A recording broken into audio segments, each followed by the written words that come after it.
नमस्कार दोस्तों, स्वागत है आपका हमारे YouTube channel Target Civil Services में। तो दोस्तों आज 26 दिसंबर और मध्य प्रदेश के डेली करंट अफेयर में आज हम पढ़ेंगे 26 दिसंबर की करंट अफेयर। तो लेक्चर ध्यान से देखिएगा। चलिए दोस्तों, सबसे पहले हम डेज का रिवीजन कर ले। तो 1 दिसंबर को हमने बनाया था विश्व एड्स दिवस, 2 दिसंबर को राष्ट्रीय प्रदूषण नियंत्रण दिवस, 3 दिसंबर को अंतर्राष्ट्रीय विकलांग दिवस और 4 दिसंबर को भारतीय नौसेना दिवस और टाटा भील बलिदान दिवस, 5 दिसंबर को विश्व मृदा दिवस और 6 दिसंबर को महापरिनिर्वाण दिवस, 7 दिसंबर को सशस्त्र सेना झंडा दिवस, 9 दिसंबर को अंतर्राष्ट्रीय भ्रष्टाचार निरोध दिवस, 10 दिसंबर को अंतर्राष्ट्रीय मानवाधिकार दिवस, 11 दिसंबर को अंतर्राष्ट्रीय पर्वत दिवस और UNICEF day, United Nation Children's Fund day कब मनाया जाता है 11 दिसंबर को, 14 दिसंबर को राष्ट्रीय ऊर्जा संरक्षण दिवस, 16 दिसंबर को विजय दिवस और कारगिल विजय दिवस कब मनाया जाता है 26 जुलाई को, 18 दिसंबर को विश्व अल्पसंख्यक अधिकार दिवस, 19 दिसंबर को गोवा मुक्ति दिवस, 20 दिसंबर को अंतर्राष्ट्रीय मानव एकता दिवस,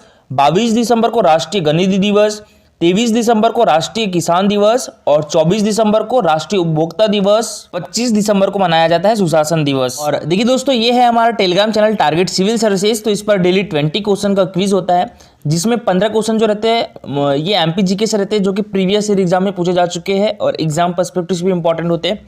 5 question Madhya Pradesh daily current affair से रिलेटेड होते हैं दोस्तों। इस टाइप से इसका रिजल्ट निकलता है। और कल कौन सा क्विज हुआ था हमारा 122वां।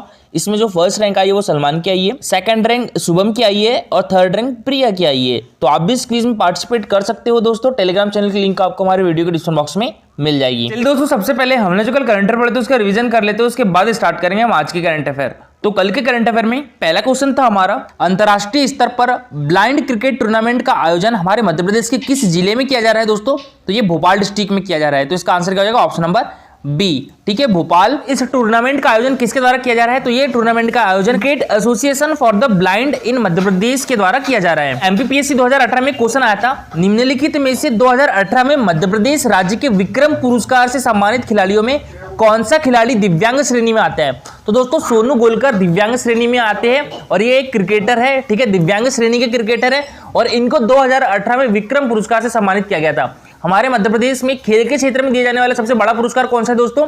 विक्रम पुरस्कार है। 2020 का जो पेपर हुआ था उसमें आया था कि हमारे मध्य प्रदेश में कोच को कौन सा अवार्ड दिया जाता है। तो कौन सा अवार्ड दिया जाता है दोस्तों? विश्वामित्र अवार्ड दिया जाता है। तो दोस्तों कल मैंने एक क्वेश्चन पूछा था, हमारे मध्य प्रदेश का जो सर्वोच्च पुरस्कार है विक्रम पुरस्कार, 20 का विक्रम पुरस्कार किसे मिला है दोस्तों दिव्यांग श्रेणी में? तो ये मिला है प्राची यादव को। कैनो प्लेयर है दोस्तों ये, और ये किस डिस्ट्रिक्ट से है? तो ग्वालियर डिस्ट्रिक्ट से है। हमारा मध्य प्रदेश हस्तशिल्प एवं हाथकरघा विकास निगम के द्वारा नेशनल हैंडलूम एक्सपो का आयोजन कहां पर किया जाएगा दोस्तों? तो ये हमारे मध्य प्रदेश की राजधानी भोपाल में किया जाएगा। तो इसका आंसर क्या हो जाएगा? Option number C, Bhopal. और कब से कब तक किया जाएगा दोस्तों? तो ये 26 दिसंबर से 9 जनवरी 2022 तक किया जाएगा। ठीक है, तो मोस्ट इंपॉर्टेंट है, याद रखिएगा।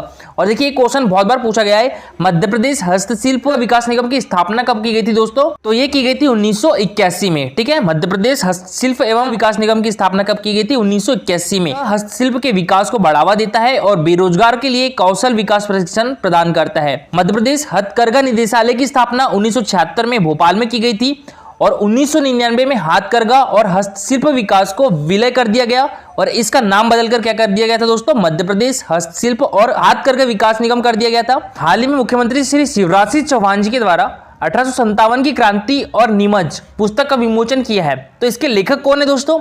तो ये है डॉक्टर सुरेंद्र सक्तावत। तो इसका आंसर क्या हो जाएगा? Option number B, doctor Surendra Saktawat. कि दोस्तों सन 1857 की क्रांति यानी देश के पहले स्वतंत्रता संग्राम में हमारे मध्य प्रदेश का बहुत बड़ा योगदान था, जिसमें नीमच तो आंदोलनकारियों के लिए एक सैन्य मुख्यालय बन गया था। इसी के बारे में इस बुक में बताया गया है। 1857 की जो क्रांति थी इसमें नीमच ही नहीं है बल्कि हमारे पूरे मध्य प्रदेश में अंग्रेजों विरुद्ध विद्रोह का ऐलान हो चुका था और ऐसे में आंदोलनकारियों के लिए से ज्यादा अहम था अंग्रेजों को कमजोर करना ताकि उन्हें मातृभूमि से हटाया जा सके। इंडियन इकोनॉमिक एसोसिएशन का वार्षिक सम्मेलन किस इंस्टीट्यूट के द्वारा आयोजित किया जा रहा है दोस्तों? तो ये AIGGPA भोपाल के द्वारा आयोजित किया जा रहा है। तो इसका आंसर क्या हो जाएगा? Option number C, AIGGPA Bhopal. अब दोस्तों बात करें यहाँ पर AIGGPA भोपाल की, तो इसकी फुल फॉर्म क्या होती है? Atal Bihari Vajpayee institute of good governance and policy analysis Bhopal. दोस्तों इसमें जो सबसे बड़ा पद होता है वो उपाध्यक्ष का होता है। ठीक है, पहले महानिदेशक का होता था, अभी 2021 में इसको चेंज कर दिया गया है। इसमें जो सबसे बड़ा पद होता है वो उपाध्यक्ष का होता है और इसके अभी उपाध्यक्ष कौन है दोस्तों? तो ये है प्रोफेसर सचिन चतुर्वेदी। और दोस्तों आपको याद होगा प्रोफेसर सचिन चतुर्वेदी हमारे मध्य प्रदेश राज्य नीति आयोग के उपाध्यक्ष भी है, ठीक है। और दोस्तों ये इंडियन इकोनॉमिक एसोसिएशन का कौन सा वार्षिक सम्मेलन हो रहा है? 104वां वार्षिक सम्मेलन हो रहा है। अब दोस्तों बात करें यहाँ पर आईआईटी इंदौर की, इसकी फुल फॉर्म क्या होती है? Indian institute of technology Indore. इसकी स्थापना कब हुई थी दोस्तों? 2009 में हुई थी, ठीक है। और इसके अभी डायरेक्टर कौन है? कुमार जैन है। और इसके चेयरमैन कौन है? दीपक बी पाठक है। Indian institute of management Indore. Indore शहर एकमात्र ऐसा शहर है जहां पर आईआईटी और आईआईएम दोनों इंस्टीट्यूट है। इसकी स्थापना दोस्तों 1996 में हुई थी और इसके अभी डायरेक्टर प्रोफेसर हिमांशु राय है, ठीक है, याद रखिएगा। अब बात करें यहाँ पर मैनेट भोपाल की, ठीक है, Maulana Azad national institute of technology Bhopal. इसकी स्थापना दोस्तों 1960 में हुई थी। दोस्तों अब स्टार्ट करते हैं हम आज के करंट अफेयर। तो आज के करंट अफेयर में पहला क्वेश्चन है हमारा, मध्य प्रदेश में 8 से 22 जनवरी 2022 तक आयोजित स्वस्थ बालक बालिका स्पर्धा का उद्देश्य कितने आयु वर्ग के बच्चों में पोषण स्तर में सुधार लाना है दोस्तों? तो ये 0 से 6 वर्ष के जो बच्चे हैं इनके पोषण स्तर में सुधार लाना है। जैसे दोस्तों स्वस्थ बालक बालिका स्पर्धा का उद्देश्य, तो इसका आंसर क्या हो जाएगा? ऑप्शन नंबर ए, ठीक है। तो देखिए समुदाय के स्वास्थ्य एवं पोषण विषयों पर भागीदारी एवं सुपोषित भारत के लक्ष्य को प्राप्त करने ग्रामीण एवं शहरी क्षेत्र में 8 जनवरी से लेकर 22 जनवरी 2022 तक स्वस्थ बालक बालिका स्पर्धा के आयोजन किए जाएंगे। स्पर्धा का उद्देश्य 0 से 6 वर्ष आयु वर्ग के पोषण स्तर में सुधार लाना है और बच्चों के स्वास्थ्य एवं पोषण से संबंधित मुद्दों के साथ बड़े पैमाने पर समुदाय का भावनात्मक जुड़ाव पैदा करना है। केंद्रीय महिला एवं बाल विकास मंत्रालय के द्वारा लिए गए निर्णय अनुसार हमारे मध्य प्रदेश के सभी जिलों के नगरीय एवं ग्रामीण क्षेत्रों में होने वाले स्पर्धा आंगनवाड़ी केंद्र, पंचायत, स्कूल, विशेष कैंप, स्वास्थ्य केंद्र, घर आदि में की जाएगी। तो राष्ट्रीय महिला आयोग की अध्यक्ष कौन है हमारे देश की? तो यह है रेखा शर्मा, ठीक है, याद रखिएगा। राष्ट्रीय महिला आयोग की अध्यक्ष कौन है? रेखा शर्मा है। राष्ट्रीय बाल अधिकार संरक्षण आयोग के अध्यक्ष कौन है हमारे देश के? प्रियांक कानूनगो है, ठीक है दोस्तों। तो राष्ट्रीय बाल अधिकार संरक्षण आयोग के अध्यक्ष कौन हो गए? प्रियांक कानूनगो। और राष्ट्रीय महिला आयोग की अध्यक्ष कौन होगी? रेखा शर्मा। दोस्तों हमारे मध्य प्रदेश महिला आयोग की अध्यक्ष कौन है? तो यह है शोभा ओझा, ठीक है, श्रीमती शोभा ओझा है हमारे मध्य प्रदेश महिला आयोग की अध्यक्ष। और दोस्तों जो स्वस्थ बालक बालिका स्पर्धा है इसका उद्देश्य माता पिता और बच्चों में स्वस्थ रहने के लिए प्रतिस्पर्धा की भावना पैदा करना भी है। नेक्स्ट क्वेश्चन है दोस्तों हमारा, हाल ही में कमल युवा खेल महोत्सव का आयोजन किस जिले में किया जा रहा है दोस्तों? तो ये हरदा डिस्ट्रिक्ट में किया जा रहा है। तो इसका आंसर क्या हो जाएगा? ऑप्शन नंबर बी, ठीक है, हरदा डिस्ट्रिक्ट। और दोस्तों का शुभारंभ किसके द्वारा किया गया है? तो ये हमारे मध्य प्रदेश के कृषि मंत्री तथा किसान कल्याण मंत्री कमल पटेल और हमारे मध्य प्रदेश के नवीकरण ऊर्जा मंत्री है हरदीप सिंह डंग जी। तो इनके द्वारा कमल युवा खेल महोत्सव का शुभारंभ किया गया है। दोस्तों ये है हरदा डिस्ट्रिक्ट की लोकेशन, ठीक है। ये कब बना था दोस्तों? इसका गठन हुआ था 1998 में। किस जिले से अलग होकर बना था? होशंगाबाद डिस्ट्रिक्ट से अलग होकर बना था। तो देखिए दोस्तों आजादी के अमृत महोत्सव के दौरान पूर्व प्रधानमंत्री स्वर्गीय अटल बिहारी वाजपेयी जी के जन्म दिवस पर सुशासन दिवस के अवसर पर हरदा में कमल युवा खेल महोत्सव का भव्य शुभारंभ हुआ। खेल महोत्सव स्वामी विवेकानंद जयंती 12 जनवरी 2022 तक जारी रहेगा और इस आयोजन में करीब 2500 खिलाड़ी हिस्सा ले रहे हैं। और खेल महोत्सव का शुभारंभ दोस्तों किसान कल्याण तथा कृषि विकास मंत्री हमारे मध्य प्रदेश के कमल पटेल जी, नवीकरण ऊर्जा मंत्री श्री हरदीप सिंह डंग ने स्वामी विवेकानंद के चित्र पर माल्यार्पण कर और दीपक प्रज्वलित कर किया। कमल स्पोर्ट्स क्लब हरदा एवं जिला ओलंपिक एसोसिएशन हरदा के सहयोग से होने वाले इस आयोजन में 28 खेल शामिल किए गए हैं और हरदा में 15 करोड़ रुपए लागत का इंडोर स्टेडियम बनाया जाएगा। युवा खेल महोत्सव है, इसका आयोजन कहां पर किया गया है? ये हरदा डिस्ट्रिक्ट में किया गया है। नेक्स्ट क्वेश्चन दोस्तों हमारा, निम्न में से किस जिले का सिंगापुर की तर्ज पर सिटी बायोडायवर्सिटी इंडेक्स बनाया जाएगा दोस्तों? तो ये हमारे मध्य प्रदेश की राजधानी भोपाल और हमारे मध्य प्रदेश की आर्थिक एवं औद्योगिक राजधानी इंदौर दोनों में। तो इसका आंसर क्या हो जाएगा? ऑप्शन नंबर सी, ठीक है दोस्तों। भोपाल और इंदौर जिले का सिंगापुर की तर्ज पर सिटी बायोडायवर्सिटी इंडेक्स बनाया जाएगा। और दोस्तों हमारे मध्य प्रदेश में ऐसा पहली बार हो रहा है जहां पर 2 शहरों का बायोडायवर्सिटी इंडेक्स बनाया जा रहा है। कौन कौन से जिले हैं? भोपाल है और इंदौर है। दोस्तों सिंगापुर की तर्ज पर भोपाल इंदौर में पहली बार बायोडायवर्सिटी इंडेक्स बनाया जा रहा है और यह इंडेक्स जून 2022 में पूरा होगा। इसके लिए भोपाल का डाटा जुटा लिया गया है और अब इंदौर में काम चल रहा है। इंदौर भोपाल से पहले यह देश के 6 शहरों में बनाया जा चुका है। वो कौन कौन से दोस्तों? गंगटोक है। गंगटोक किस राज्य में आता है? तो गंगटोक सिक्किम की राजधानी है। कोच्चि किस राज्य में आता है? केरल में आता है और केरल की राजधानी क्या है? तिरुवनंतपुरम है। देहरादून उत्तराखंड में आता है दोस्तों। पुणे महाराष्ट्र में आता है, फरीदाबाद यूपी राज्य में आता है और रायपुर छत्तीसगढ़ राज्य में आता है। अभी तक इन 6 शहरों में सिटी बायोडायवर्सिटी इंडेक्स बन चुका है। भोपाल और इंदौर लगा के हमारे देश में अब 8 ऐसे शहर हो जाएंगे जहां पर सिटी बायोडायवर्सिटी इंडेक्स बनाया गया है। वर्ष 2008 में सिंगापुर में दुनिया का पहला सिटी बायोडायवर्सिटी इंडेक्स बनाया गया था। नेक्स्ट क्वेश्चन है हमारा, हाल ही में किस राज्य की विधानसभा में लोक एवं निजी संपत्ति को नुकसान का निवारण एवं नुकसान की वसूली विधेयक 2021 पारित हो गया दोस्तों?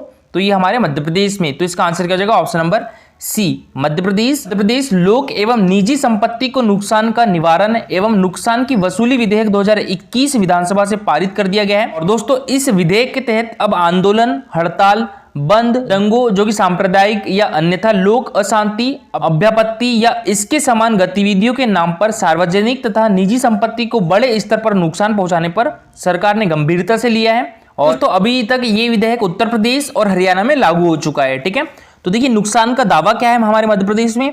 क्लेम ट्रिब्यूनल बनेगा, जिसकी संपत्ति का नुकसान होगा वो यही अपील करेगा। आवेदक कौन होगा? निजी संपत्ति का मालिक, किराएदार, लीजधारी या कब्जेदार। आवेदन की अवधि क्या रहेगी? तो आवेदन क्लेम ट्रिब्यूनल गठन के 1 माह में किया जा सकेगा। कब तक आएगा? क्लेम ट्रिब्यूनल 3 महीने में फैसला देगा। और ट्रिब्यूनल में कौन रहेंगे दोस्तों? रिटायर्ड सचिव स्तर के अधिकारी सदस्य रहेंगे। हर्जाना कितना लगेगा? ट्रिब्यूनल नुकसानी के दुगने तक राशि का प्रतिकर दे सकेंगे। क्लेम कैसे मिलेगा? ट्रिब्यूनल के आदेश में नियत हर्जाने या नुकसानी की प्रतिकर की राशि सीधे कलेक्टर भू राजस्व के बकाया की तरह कुर्की या नीलामी से वसूल होगी। अपील कैसे की जाएगी? ट्रिब्यूनल के आदेश के बाद 90 दिन के भीतर हाईकोर्ट में कर सकेंगे। तो ये कुछ डिफरेंट थे मध्य प्रदेश, उत्तर प्रदेश और हरियाणा के लोक एवं निजी संपत्ति को नुकसान का निवारण एवं नुकसान की वसूली विधेयक संबंधित कानून में। और देखिए दोस्तों हमारा मध्य प्रदेश तीसरा राज्य बन जाएगा जहां पर लोक एवं निजी संपत्ति को नुकसान का निवारण एवं नुकसान की वसूली विधेयक लागू करने वाला। और दोस्तों अभी राज्यपाल की साइन होने के बाद ये लागू होगा। ठीक है, कल का हमारा क्वेश्चन था मध्य प्रदेश में विधानसभा सदस्यों की संख्या कितनी है, यानी विधानसभा सीट कितनी है दोस्तों हमारे मध्य प्रदेश में? 230 है। याद रखिएगा लोकसभा सीट की संख्या कितनी है?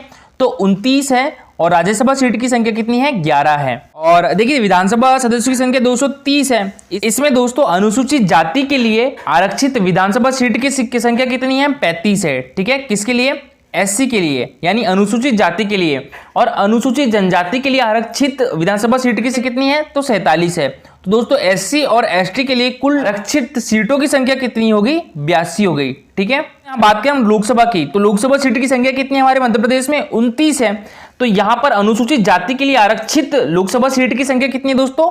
4 है। ठीक है, अनुसूचित जाति यानी एससी के लिए। और अनुसूचित जनजाति के लिए लोकसभा सीट की संख्या कितनी है दोस्तों आरक्षित में? 6 है। तो कुल टोटल एससी और एसटी में आरक्षित सीटों की संख्या कितनी है लोकसभा सीट में? 10 है। दोस्तों ये क्वेश्चंस पूछे जा चुके हैं। ठीक है, एमपीपीएससी में पूछे गए थे। कल का जो आंसर है दोस्तों सबसे अच्छा किसके द्वारा किया गया था? अभिषेक भटनागर के द्वारा किया गया था। तो देखिए इनके द्वारा बताया गया था हमारे मध्य प्रदेश में विधानसभा सीटों की संख्या कितनी है? 230 है।